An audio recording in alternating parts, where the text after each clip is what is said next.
rock. Hi, everybody. Welcome to Tuesday Notary Titans. My name is Bill Soroka. I'm the founder of NotaryCoach.com and the Sign and Thrive Notary Training Course and Community. I'm here with Carol Ray. Carol Ray, founder of Notary to Pro. Welcome. Good morning, everybody. Awesome. Carol, what are you excited about this week? Oh, gee. Surprise. Okay, I'll tell you what I am excited. I am excited.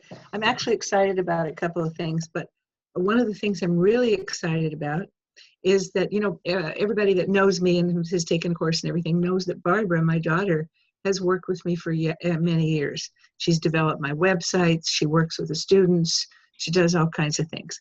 And I don't know what I would do without her. But now my youngest daughter she's certified now. She's going to start working as a notary signing agent and doing other things. She's getting some great advice from Laura. And I'm excited about her career. I really am. But she is taking some of her time every day, and she's helping me with some of the things that sort of make me stuck at my desk, which gives me more time, and you guys know about this, for mentoring. Because we have a lot of students, they need a lot of time, and I don't like taking that time away from them to sit there and add figures up or type some instruction for something. So I'm excited about that she's helping me now. That's awesome. And yeah, I think the mentoring calls are kind of the best part of this whole thing. So the fact that you can give yourself more time for that is awesome. Love it. And then our second co-host, Ms. Laura Biewer, founder of CoachMeLaura.com. Laura, how are you? Welcome. Great. It's a good day, not too hot yet. So I'm happy about that. I'm excited about my upcoming new adventure. Some of you may or may not know I'd taken training to be an immigration consultant or immigration document preparer last summer, but I wasn't really ready to take that on until I fully understood the whole deal. And great news is I just applied for my bond, was approved for that, and I will be an immigration consultant or specialist or an immigration document preparer, however you want to say it. And not everybody can do that. Some states it's prohibited unless you're an attorney. So don't go do it unless you know what your state requirements are. But I'm very excited. And so something that no notary in the state of California can do unless you are an immigration specialist is handle I-9 forms, and there's a few other things. So I'll be able to start doing that. That's awesome. I don't know how you keep doing it all. That's amazing. And I can't wait to hear more and learn more, because I know you're going to teach us all once you get into that. Awesome. Thank you. And guys, what I'm excited about, I'm actually excited because, I've always got tons of little irons in the fire. There's all kinds of cool stuff happening. But this Saturday, with Laura, actually, we're doing the how to notarize or understanding the notarization of the adoption process.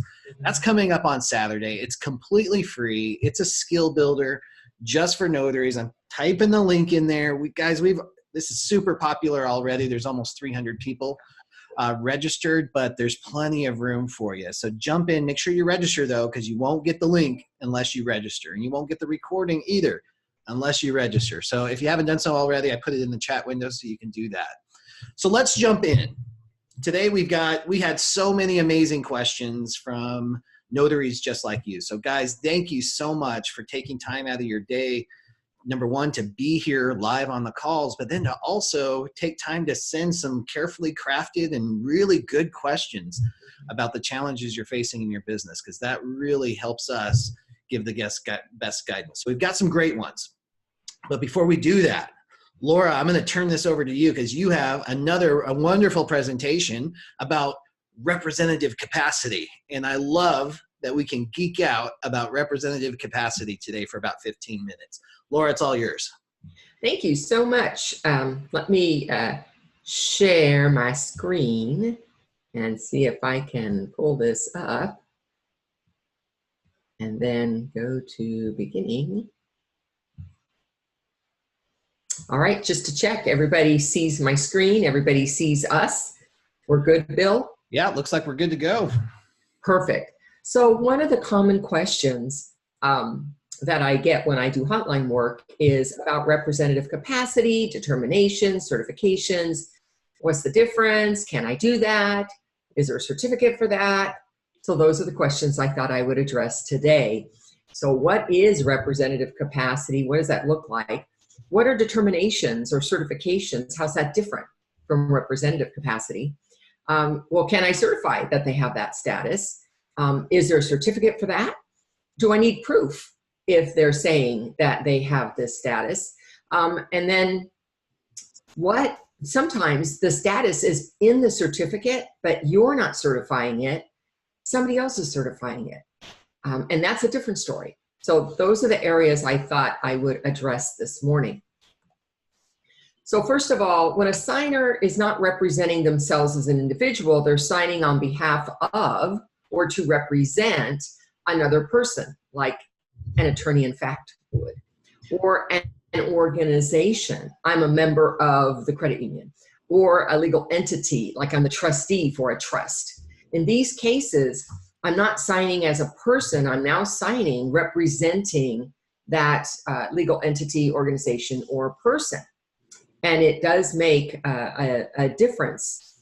So how's that different from other kinds of certifications I see in notary certificates? So when they are representing themselves, we call that representative capacity. They're signing in the capacity of such and such a title to represent someone or something else. When it's a determination, they're still signing for themselves, but they may have a special kind of designation. They might be that they're he, she, they, widow, single, married, parent. They're a resident, they're a U.S. citizen, they've lived here 5 years. They're still talking about themselves. The difference is there's some kind of designation or certification that has been added. And of course, unless you live in California, everybody else, everybody else can deal with these things. There are some determinations that are not ever made by a notary. And one, you might see these, they're called medallion signatures. If you've ever seen this, people bring it to a notary thinking we can do that. That is not a notarization of a signature, that's a signature guarantee. And that's where somebody goes into probably one of the larger banks or investment firms where they have an account and they have a signature card. And there's a person that's been licensed to be able to guarantee that that signature is the one that's on file, that it is that person's signature. And it's a little bit different than what we do. We are not certifying the signature itself. We're just saying we watched them put it there, or they told us they signed it. All the responsibility to verify that that signature is indeed the signature of that person is in this medallion process. And so if you ever have somebody that brings you a document that they want a medallion or a signature guarantee, they need to go to wherever they have an account, a financial account, where they might have a person who's able to do that. Sometimes there's a determination that says, and the ID is authentic. And I know you think, well, of course, we're supposed to be using real IDs, authentic IDs, and that's our goal. It is not our place to certify the authenticity of somebody's ID, just so you know. Those are two things that notaries don't do. There's lots of other kinds of designations, and whether or not we have to prove it depends. So let's talk about, well, can I certify this representative capacity? If you're in California, absolutely not. Doesn't matter what they show me. The answer is no. Let's talk about 49 other states. Yes, they have some ability to certify that the person's signing in that representative capacity. Arizona has some specific suggestions just for powers of attorney in particular. They don't really address all the other kinds. However, what they do suggest in the governor's reference manual on page 19, it would work the same way for any kind. Now, most states have a pre-printed certificate for representative capacity. There are about 8 to 10 that don't. I'm going to tell you who you are in a moment. They might have one of three. They might have a general representative acknowledgement where you can just fill in what their representative capacity is, and I'll show you a sample of that. They might have specific ones for an attorney in fact, or a corporate or a trustee. So some states have all of these, some just have the generic one. And now here's just an example of one. And what you'll notice is after the name of the signer, it says what's their type of authority. Are they a trustee, an officer, a member, a secretary? What are they? And what is the name of the person or company, let me get over here, company that they're signing on behalf of. And then the notary would sign it and put the rest of it in there. This is a generic one that many states use if they don't have their own specific ones. If you're in a state where they don't have a pre-printed one, and these states don't, so Georgia, Hawaii, Indiana, Maryland, Massachusetts, New Jersey, New York, Rhode Island, Texas, and Utah, you can still do it.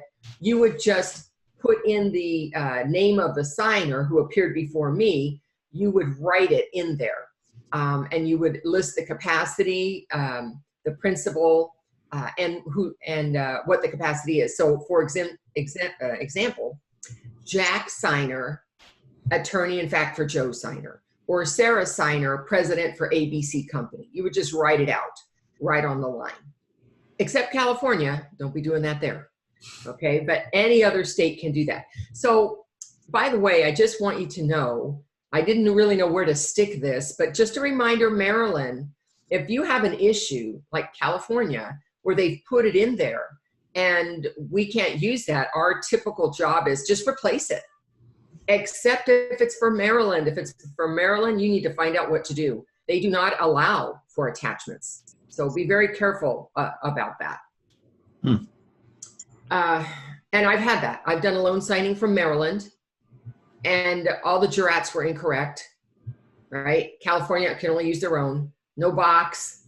It was a pain. And so I had about, 5 jurats that I had to manually write all that little wording in, draw the box around it, and fix all of them because I couldn't attach anything. Wow. So you do what you got to do. So the big question is, most times when I get a call, they're like, he says he's the attorney in fact. Well, how do I know that? Do I need to prove it? Notaries are very conscientious about and concerned about making sure that they do have that authority. So there are a couple of states where the proof is required to be presented to the notary. Hawaii is one specifically for their powers of attorney. The proof must be the original or certified copy. In Indiana, they must prove it one of 3 ways. Personal knowledge is one way, documentary evidence is another way, and the oath of a third party is the third way. By the way, business card, stationery, not sufficient documentary evidence. So that's not going to cut it. And that's specifically in the Indiana handbook. In Washington state, the signer must declare verbally they have that authority. So it's a requirement in Washington, not a best practice. And so obviously you're going to want to document that in your journal. Now there's a state, Oregon, where it may or may not be required because it depends on how the wording in the certificate is. If the wording includes, it was proven to me, then you must see the proof. If that's not included in the certificate, then you don't have to see the proof. So that's why it's really important that we go beyond saying, oh, this is an acknowledgement, fill out the blanks and sign it. We need to read every sentence, every line, because each one is a certification that I'm making.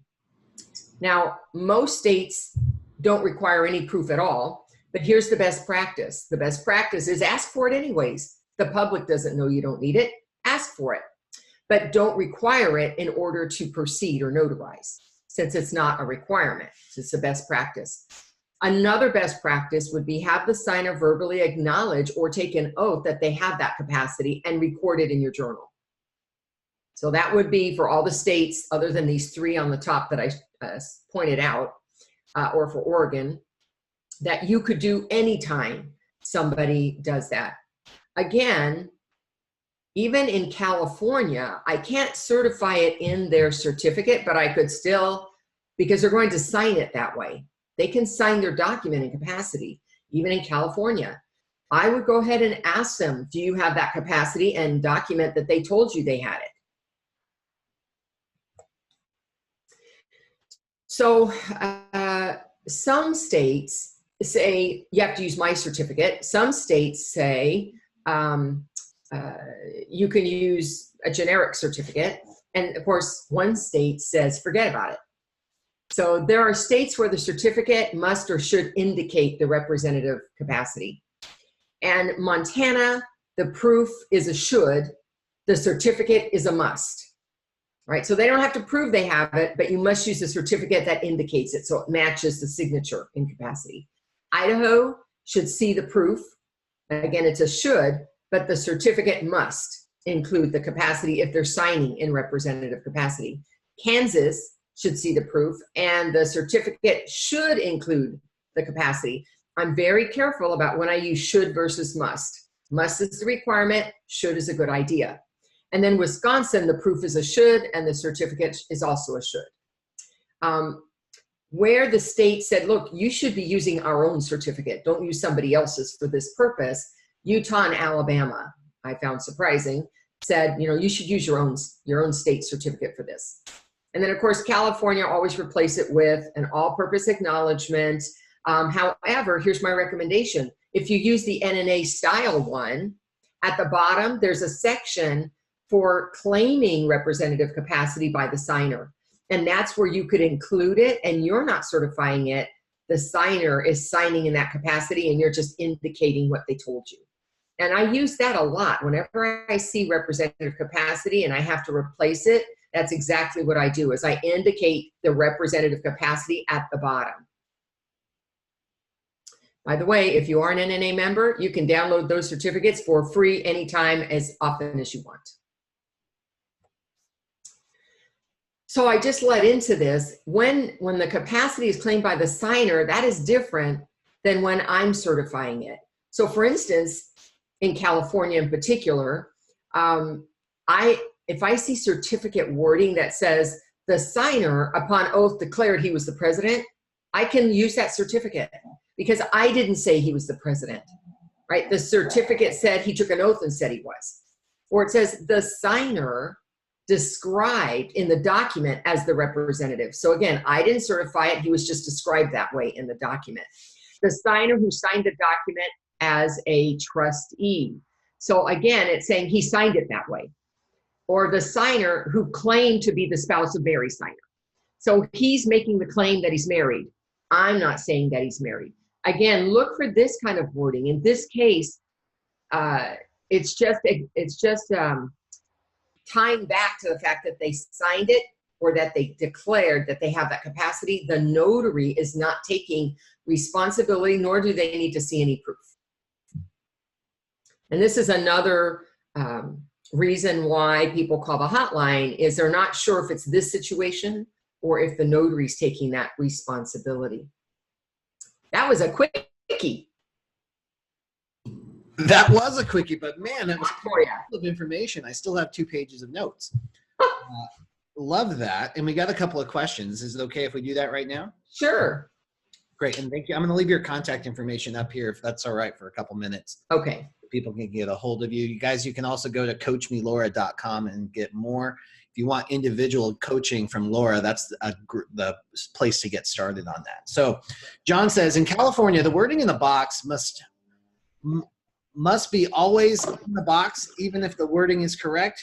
Is that the question? Right. So if he's talking about the notice box above the venue, 2 rules. One is it must be in a box. If it's not there, draw a line around it and make a box, because if it's recordable, it will be rejected. Just had one yesterday that happened.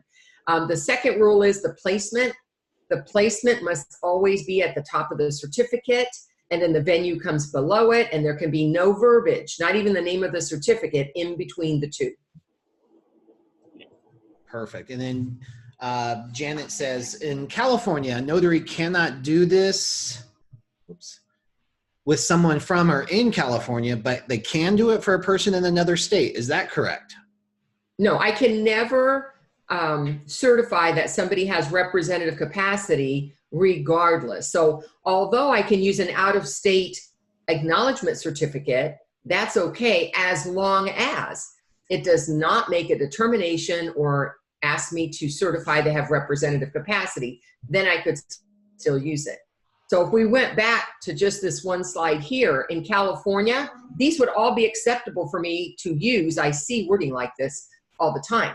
But if it's saying personally appeared Joe Signer, trustee of the trust, which is very common in loan signings, I would have to replace that certificate, regardless of where it came from, with my own California verbiage.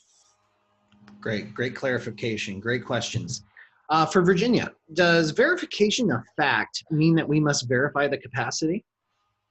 Could you restate that question, Bill? Yeah, for Virginia, does verification of fact mean we must verify the capacity?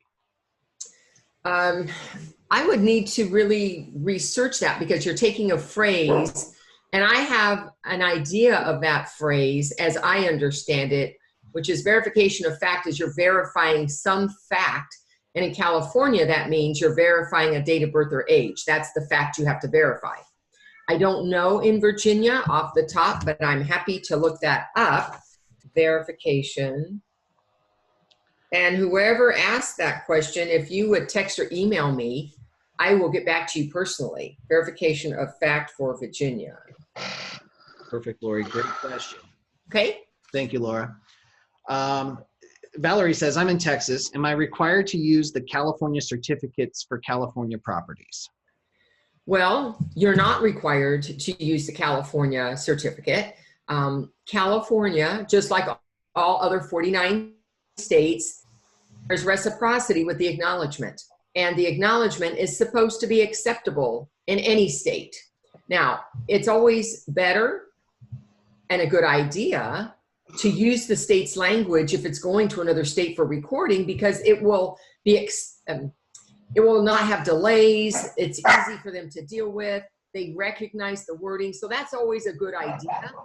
But if you get down to technically any state, California should be accepting the acknowledgement from Texas. Even if it's a California property and it's going to be recorded here. That's what the law says. Awesome. Great questions, guys. Again, a wonderful presentation there, Laura, and I'm so glad that we record these and we'll post them on the replay page, guys, because I'm sure there's some really good stuff that you'll have to revisit on that one as well. Laura, if it's okay with you, you can stop sharing now and we'll jump in. We have some really great questions. Now, they range all the way from totally basic, questions that we get to answer a lot, to some really good in-depth ones. So we're just going to kind of jump in here right now. And I'm using two screens and I don't know how this is going to look. So tell me, do you see the Tuesday Notary Titans? Yes. Okay, good. Thank you. All right, first question then from Kashan. What printers do you recommend for loan signings? I've heard the HP is better than Brother and others stand by Brother. I've read several reviews and sort of stuck, but I thought to see which one the majority utilizes. Carol, can you jump in on this one? I know you're a big fan of HP. I have. We've used them for years, and I have a little story about the first one that we bought. We had one that was a Rico years ago. We bought it at Costco. I mean, years and years ago. And then we had to get a new one. It finally gave up the ghost. And I managed to find one that was on sale big time. Through HP itself, they had put new HPs on the market, the new lasers. And there was a $450 rebate on a $650 HP. And I bought it. And it was a dual tray. It was everything I needed. We had that thing for years. And then finally, I guess it was after probably 3, maybe 4 years, it started to give up the ghost. We had a fellow come in who does fixes printers. And it cost us $300. He said we still had 500,000 copies. Bill and I were doing about 70 signings a month. And so that was a lot of documents to print. And that thing lasted us until last year. Wow. I love them, but the one thing you got to be careful of, and this is a problem. I know a lot of people love the Brother. They're priced well. I think this is what you give away when you give away printers, Bill, is the thing. The only thing that I've had a problem with is some of the students will call me and they're not working after a few months, that some of them have plastic parts. And you got to be very careful, because I've been told that they've tried to have them repaired and they can't repair printers with plastic parts. So I don't know anything about the other models out there. I don't use HP. Brother, I'm strictly HP because of the length of service that they give us. Excellent. And then, so I'm a fan of the Brothers because I think they're workhorses, and I think almost like anything else, I mean, a lot of it is personal opinion, obviously. There's lots of notaries that use either one, and then other brands like Epson and other things that we aren't even aware of right now. So for the Brothers, though, for the price point, sometimes you can pick those up for just a couple $100. And to me, a couple $100, you know, even if I had to buy 2 or 3 of those a year, I would still be okay with the brand new. I'm not dropping like $1,000 or anything like that, but still, even in that, having that in my head, because I'm not a technical guy, I'm not the guy who's going to call a repair guy and come out and fix my printer. That's just not my style. I'd rather just buy a new one and have it up and going and working. So that's just my mindset with it. I know if you ask this question in the forums, it's like split down the road, right down the line, right, Carol? It's like 50-50 HP, 50-50 Brother.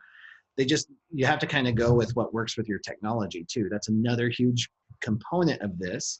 Some printers play better with others than others. So, Laura, anything? Oh, you said. I'm sorry. What's that, Carol?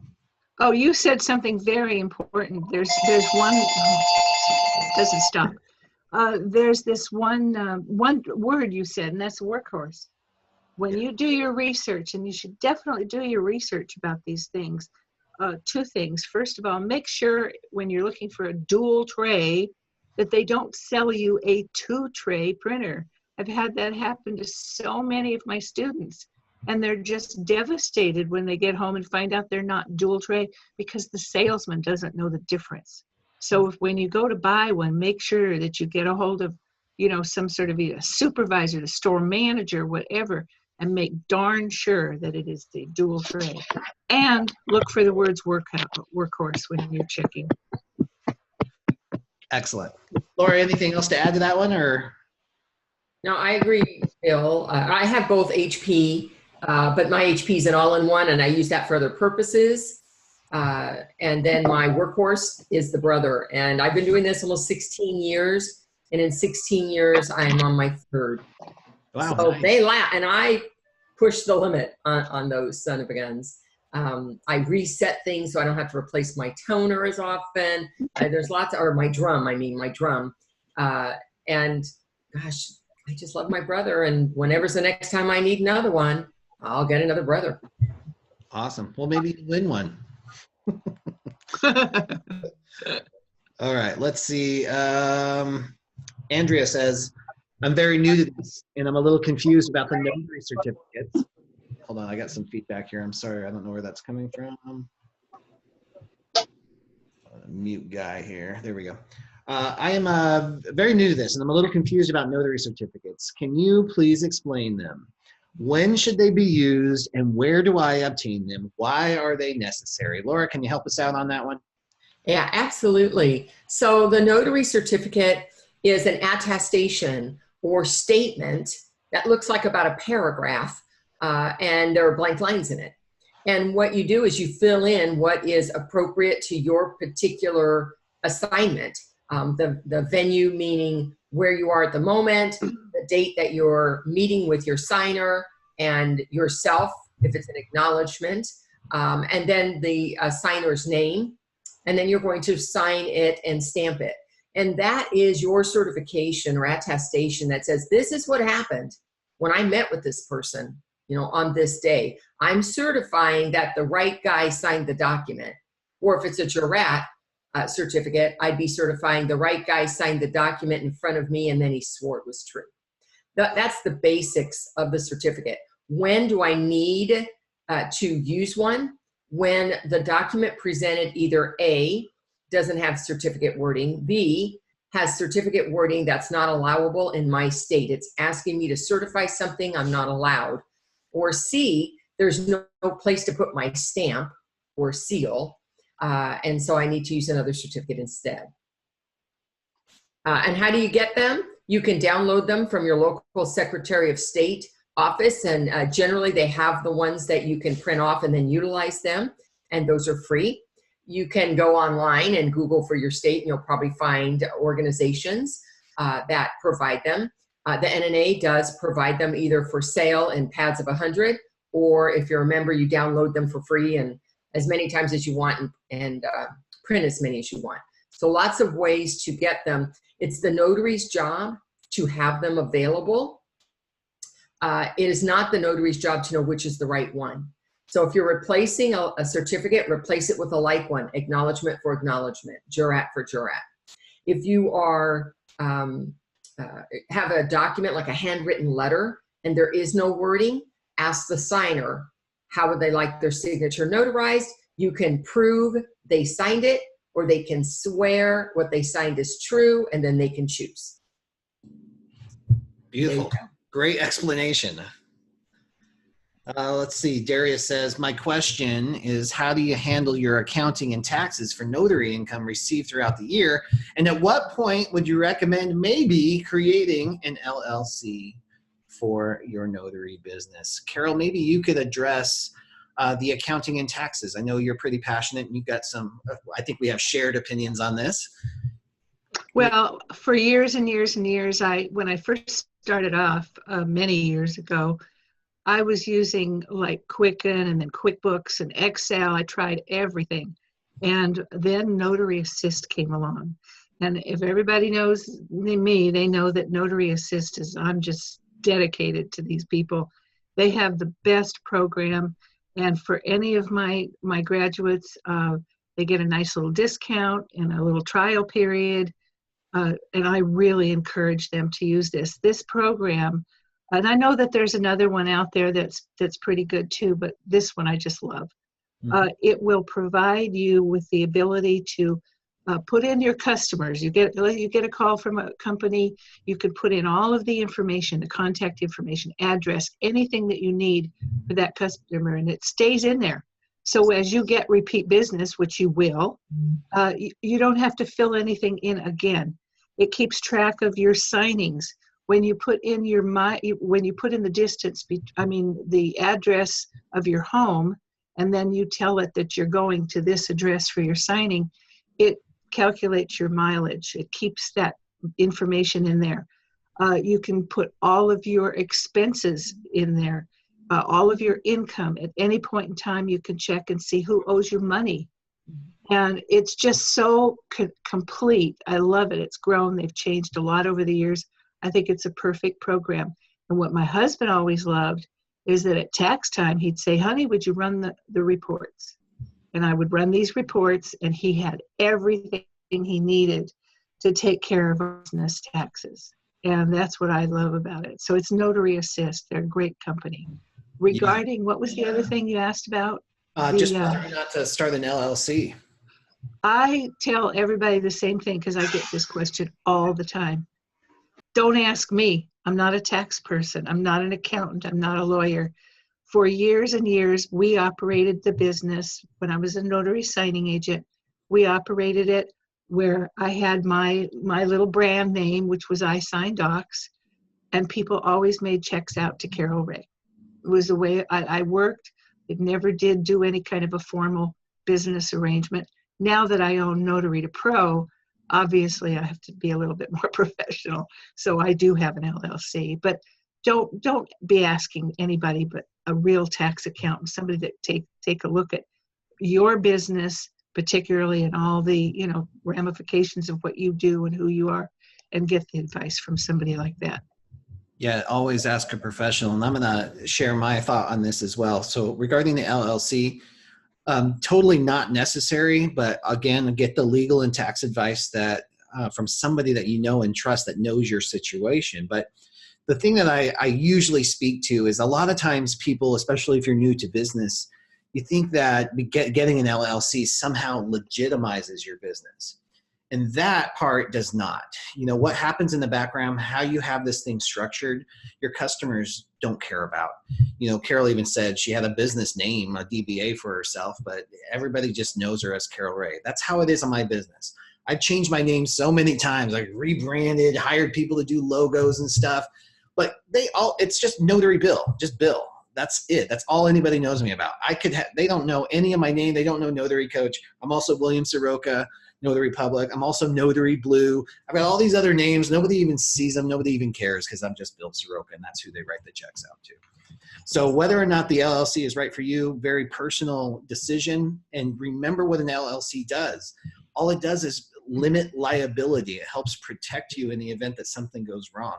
So it does not offer legitimacy to your business. So it's not absolutely necessary. As far as the accounting software, I know I've got to meet Sue over at Notary Assist. I love Notary Assist.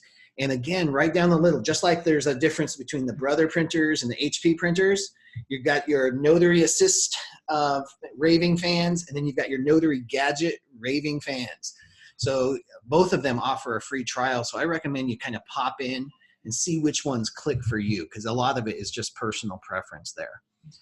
For me, I started out with using Word templates and printing them out and putting them in file folders on my desk, which was not scalable. I used GoDaddy Online Bookkeeping, but had I known about Notary Assist and Notary Gadget way back then, I would have definitely started there. Great, next question. Good question, Darius. All right, Yvette says, I'm a little intimidated because I have not had one single notarization or a signing agent assignment because I don't think I'm ready and I just need a little help. So I'd like to know, are there any notary signing agents that are willing to mentor me so I can move forward with my business? And Laura, I thought this might be a perfect question for you because even outside of Yvette's specific situation, we get this question a lot on how to find a mentor and what we should be looking for. Can you talk about that?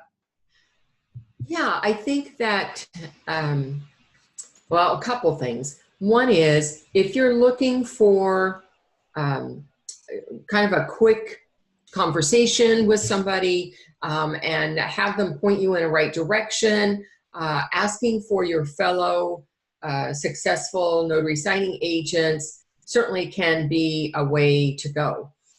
If you are needing more technical support, something stronger than that, you might want to make sure that you've done a little footwork first and that you know the person you're asking knows what they're talking about, because you can get led down the wrong path. Not purposely, but sometimes even though people are doing the work, it doesn't mean they know all the rules to doing the work or they are utilizing all the rules to doing the work. So you always want to be careful who you ask.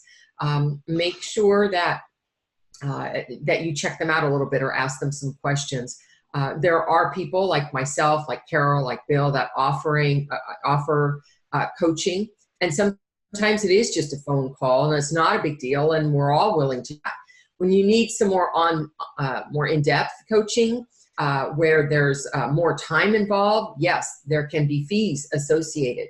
And I want you to think about when you reach out for assistance, that's part of the investment of making you the best skilled notary, knowledgeable notary possible. So when you're out there doing the work and you're by yourself, you feel that sense of confidence. You know what your resources are. And to me, that makes the difference in a successful notary business than one that, well, I don't know, I asked my friend Mary and this is how she does it. So I'm going to do it that way too. It's really important to make sure that the information you get is sound. And Absolutely. Some people, last thing is, you know, just because somebody can do it doesn't always mean they can teach it or they know how to share it. Two different skill sets, right? Yep, So please, Yvette, reach out to one of us if you haven't found somebody else, and we could give you just a little more direction for you. And then you can decide what you really need. great advice. And I'll add to that too a little bit. The first thing is, if you're going to approach a mentor in your area, just be aware that not everybody has the same mindset as you. You might think that everybody's going to want to just share all their information. It doesn't always happen that way. Yeah. A lot of times notaries and signing agents are a little intimidated, or they're thinking more from lack than abundance, so that they don't want to share information because they perceive you as competition. So it may not just be this open door like, oh yeah, come on in, it's a party, we'll share information. Be prepared for that, but then also approach it with a win-win in mind. Time is our most valuable commodity, and if you're asking somebody for their time, approach it with an offer first. Maybe there's a lunch involved, maybe there's a coffee involved, maybe there's something else that you're good at that you can bring to the table that would be in exchange for time and advice and expertise. Try approaching it that way. I get tons of email, even from people who don't know the Notary Coach brand. They're just like, they don't even have warm welcomes. It's just, will you be my mentor? Right. So, the answer is no on those, because there's nothing in it. So try that approach. The other thing I want to offer to everybody on the call is at some point, the most successful among us had to just get out there and do it. Yeah. Had to figure it out. So whether or not you find a mentor that works for you, you can still do this. I know there's a lot of fear after your first appointment or before your first appointment. We really build it up, but there is a power that happens after the first appointment, the first signing. It just opens up, and you know that you've got this. You can do this. Be a MacGyver for your resources, because right now you have more resources than Carol, Laura, or I whenever we first started out in this. Now you can find out, you learn anything you need on YouTube. Plus the courses, the coaching, the mentorship, the forums, all of that stuff. So you can do this whether you find a mentor or not on the local level. I'd like to add something to this. Definitely. Yeah, thanks. Because I run into this every once in a while, where I'll have a student come to me and they will say that they had a neighbor who's been doing this for 20 years. And so they went to signings with them and followed them around. And they'll come and they'll say, you tell us, that we have to fill out our notarial certificates while we're in front of people, that we have, there's things that we have to do. But she didn't. She did that when she got home. Or you say we always need to issue an oath or affirmation at the beginning of a signing. And this person didn't, said she never does. Why do you teach us this? And I hear all of these things over and over again, and I cringe, because you have to understand that not every person who's doing this business knows what they're doing. There's a lot of details that they need to know in order to be an effective and legal notary signing agent. And, you guys know this, but how many mistakes can be made. So I am so against people going out with just anybody, because sometimes they don't get good information, and it sort of scars them. They have that in their mind all the time. So. Yeah, that's great advice as well. And that's on that same vein is when you ask people about this business or about their business, and then they tell you terrible, this is terrible, or or the fees are too low or whatever. Remember, we're all looking at life through our own lens and our own perspective and our own experiences. So while one person's complaining about the market, and you see it right now in the forums all the time, they're still complaining. We're in one of the best markets for a loan signing agent right now, and there's still people complaining. Don't be that guy. Don't be that person. There's another way of looking at things. Just because one person's choosing to look at things this way doesn't mean that the whole industry is colored that way. So get multiple perspectives if you're going to start seeking outside help. Okay, great suggestions, guys. Thank you. So let's move on here to Tamika's question. Is it necessary to have a DBA before signing up with a signing company? Carol, what do you think? No. If you have, everybody should, I believe, should have a website, a professional presence, and you don't have to have a formal DBA. You can use a domain name you can purchase a domain name. That's exactly what I did. I signed docs. And that's what people knew me at. That's where my stationery, my cards, everything said, although I did get paid as Carol Ray. But that was kind of my name. I signed docs. And I didn't really do anything formal. We didn't even, do a newspaper ad because the domain was good enough. Yeah. And just on the same vein, guys, this is a relationship-based business. People are not doing business with a fancy business name. They're doing business with you as a notary. That's what they're going to relate to. So that's really all that matters. You can have DBAs in the background. You can try to put it on your invoices, but they're still going to remember you. So you don't have to do all this stuff ahead of time. Does it help down the road for branding and possibly some tax advantages when you start getting into the LLC stuff down the road? Absolutely, maybe. But when you first start out, you're just you. Laura, anything else on that? No, I agree with you and Carol. It's not a necessity. And the only thing I will say is that when you do decide to have one and you come up with a name, people can get very creative with their names. And I suggest that you give thought to the name, that it's not just cutesy, that it communicates what your company's about. And most, mine is At Your Service Mobile Notary. So they know that I'm mobile, they know that I'm a notary, and they know that I come when and where they need it because it's at your service. So I give a lot of thought to my company name. It's not cutesy, but it really does communicate what my service is about. So think about that. Excellent. Excellent advice. Love it.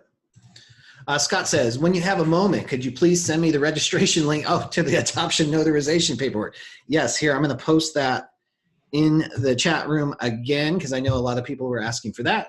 I'll post that. I'll always screen these. From Hannah, how do you feel about social media when just starting out as a notary? Do you advise against it or not? Someone in another group said they stayed low when first starting out and worked on building their business. So I'm really curious how social media plays in. Either Carol or Laura, do you have an opinion on this? Well, I do. All right, Carol, go for it. One of the worst things that's happening in a lot of the Facebook groups and things like that, they can be wonderful resources. And there's a few out there now. There's one in particular that I really like. It's called Safe Haven for Notaries. Somebody approached me and said he wanted to have a place that was just a good place for beginners, that they're not going to get reamed with the silly questions that newbies always ask. And as a matter of fact, he let me name the thing. And so that's a good place to start. But in other of the groups, if you want to get into social media, be very careful because there are people who've been around a lot longer than you, and they tend to be very critical of people asking the same questions over and over again, very simple questions. If you're going to become a member of a group or groups on social media, especially Facebook, lay back, listen, read, do your homework before you open up your mouth.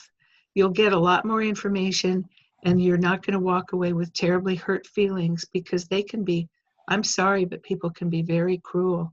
And right now there's a big problem with some of the social media where there's a lot of just people not being nice to the newbies. So that's my suggestion. Lay low, watch what you're reading, listen to people, and just try to learn before you step in. That's great. Yeah. And that's a perspective I hadn't even considered when I saw this, but that's great advice. And, I take it to the extreme, guys. Your energy is so important. And if you put yourself into negative situations, it will tax you, whether they're attacking you or you're watching somebody attack another person. That drains the life energy out of you. And I say, leave those groups right now. There is no amount of information or knowledge that they can share that would make it worth the energy it costs you to witness that level of cruelty to other people. Leave those groups. There's Safe Haven. There's really good groups. Sign and Thrive has them. Notary to Pro has them. There are really good, positive groups that lift you up. That's where you need to spend your time and your energy. Can I tell a story? Of course. Can I tell you a quickie story? It's about time. Heck yeah. Okay. Years and years ago, when I was fairly new to the business, I was, Laura knows this, I was posting on Notary Rotary. They had a forum there. And I thought it was really good. It was interesting. I listened to people. I learned a lot. And then as I grew and became more knowledgeable, I used to love to help people. I would come on there and newbies would ask questions, and it was just kind of a thing. I guess this was inbred in me. And so I would just answer questions, and then all of a sudden, after about 3 years of doing this in that forum, people started bashing the newbies. And as a matter of fact, I won't name names, but I know who they are. But they formed a group which I called the Supreme Court, because it seemed like they sat in judgment of every newbie, and they were vicious. So one day I just announced, I am never coming back here again. And I never did. But it ruined it. It was such a great place to be. It was fun to be with the newbies. It was fun to help people, to get advice myself, and it just ruined it. And that's, if you're in a part of a group that you see this happening, let the administrators know so that they can put, because we're having a problem too. I finally got in there and announced, I'm closing it down. If people are going to behave like this towards one another, that's it. I'm not going to have something like that. And I know that's happening a lot in these groups. So make people aware of it. Yeah, definitely. And when you're just starting out, sometimes you think that's just the way things are. I guess that's just how we are. But trust me, that's not how we are. No. There's a lot of positive groups, and you don't have to put up with that crap. So leave the group. Well said. So you don't have to. I also want to talk about where my mind went with this was using social media to market your business. So I want to talk about this a little bit, because social media is a very powerful tool when used correctly to help grow your business. And we're working on like a little mini course and a blog article about this, so we can kind of show it, because there's lots of missed opportunity right now. I recommend using social media to share your journey, not necessarily advertise all the time. People don't want to be advertised to. They don't want to be sold stuff, but they do want to see the journey. That's why we're all on social media anyway, where people are sharing their lives. We want to see that happening. When you share that part of your life, your signing appointments, your sunrises, your sunsets, your coffee stops, your crap documents that you just spilled coffee all over, all that stuff is interesting to people.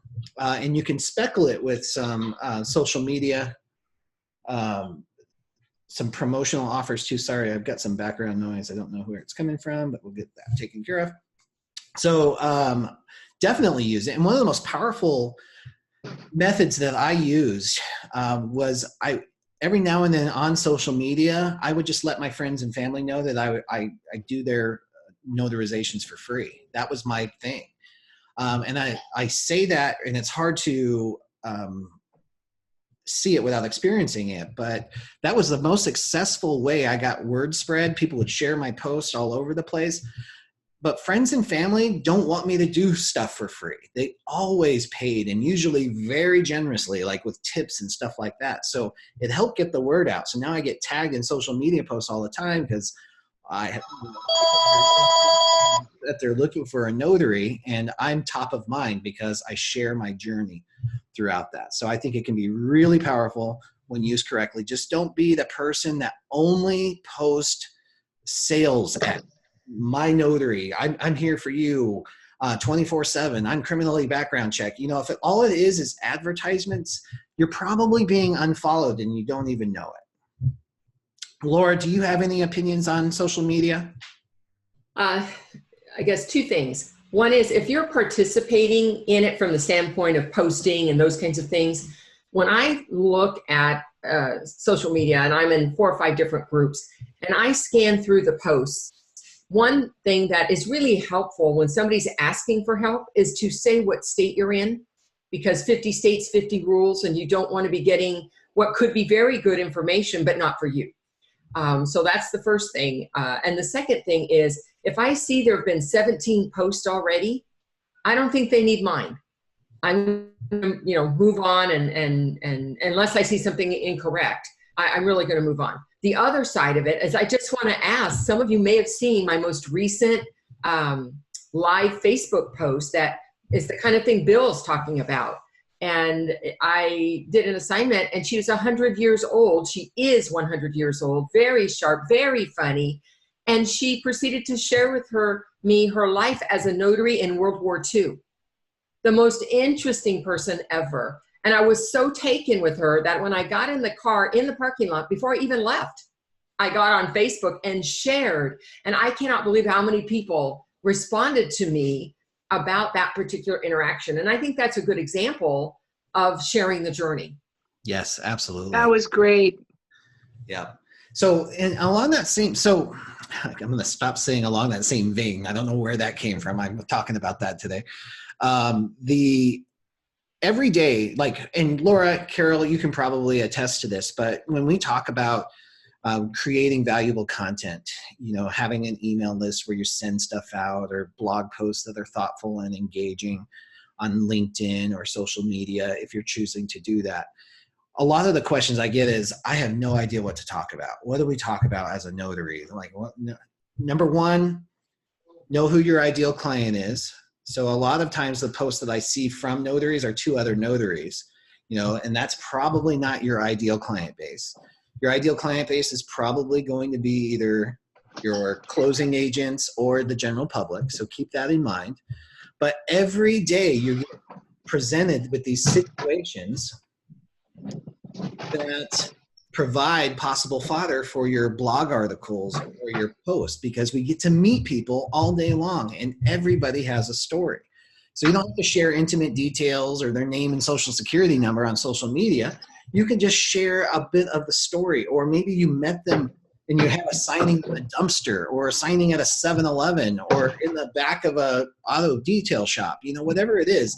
That's all stuff that we could be using for blog articles that can be twisted into something kind of interesting that people will read and engage with. So you've got opportunities all day long for that. All right, let's see. Hannah also says, how do you upload large files with Gmail when you have to send signing services your new hire packets? She did 2 large files today. One was attached and sent to an email, but got warning it was too large. Then it wouldn't let me send as an attachment for the next packet. It took forever when I used Google Drive. So what's the best way to do these? Any suggestions on this? Well, I have one. Yeah, go for it. I've talked about this before. There is a company out there called Our Records, and it's ourrecords.com. And this is what I love about it. We are responsible as notary signing agents or notaries public for the content documents and things that we handle.